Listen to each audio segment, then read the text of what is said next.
When I asked you to do your interview, I was like, I kind of like want to walk people into how you became the person that you're becoming. So let's just talk about how legendary your family is. Y'all don't understand, like she'll drop things in conversation. Like, you know, Auntie Rosa wasn't like that. I just remember her like when she used to braid my hair. Auntie Rosa, as in Miss Parks? No. Wait,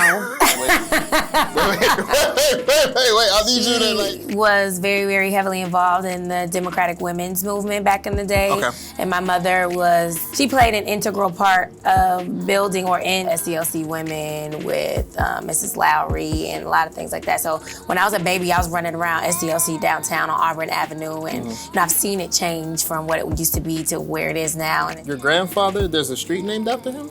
No, my godfather. Your godfather, yes. Andrew Young? Yes. But I mean, before we get too far, I just want to make sure it's not just a street. He has a school of policies at Georgia State University. He was also the mayor, UN ambassador, and he, you know, did a lot for Atlanta on a global scale. Yes. And honestly, that is the path that I'm looking to blaze through entertainment and entrepreneurship. I mean, like, you low-key Atlanta royalty, and like that's what I like about you, because you're so humble, like you would never know that. How do you feel like being around such great, influential, powerful Black leadership, men and women? How do you think that affected you or influenced you personally in the decisions that you make, the path that you chose? Because I'm also interested why you chose more the entertainment route versus more the politics route. Yeah. So honestly, I don't believe that my ecosystem growing up is any different than someone who was raised around wrestling or someone who's raised around journalism. Your family just has a standard or has an idea of who they are and what they're doing. Like, it automatically just kind of flows through you. So I was raised around people that loved other people, that cared about other people, that would give their last just to make sure that they were okay, because that's just what you do.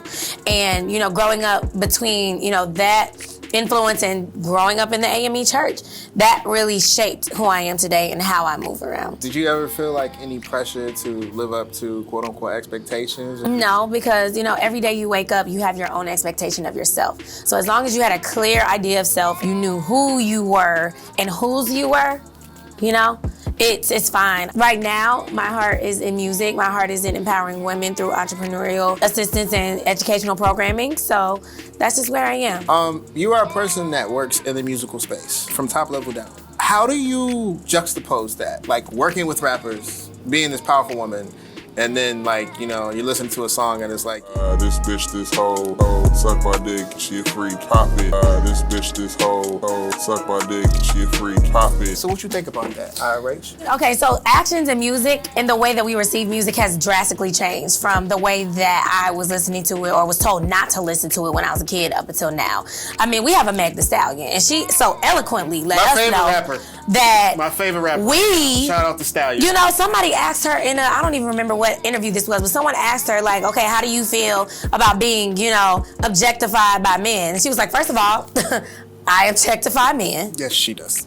You know, and you know, there's just such a power in owning your body. Like, when I was a child, I was told that being a stripper was the worst thing you could ever do and that you're degrading yourself. But honestly, as I've grown up and created my own navigation, my own experience through being a Black grown-ass woman, it's whatever you find empowerment in. So if I feel empowered in wearing a dress that shows every little single nook and cranny I got going on, that's my business. That's not an invitation for somebody else to call me a bitch or a hoe or a slut. I'm just not with it. You know, when you're just not with it, it doesn't happen to you. Right. And then if it does, there's a way to navigate it to where people can be educated and still have their own misconceptions, but they're not gonna come in my face or talk to me about it. Right. That's me owning what I am and what I have and walking the street with it. And honestly, I believe it's what a time to be alive.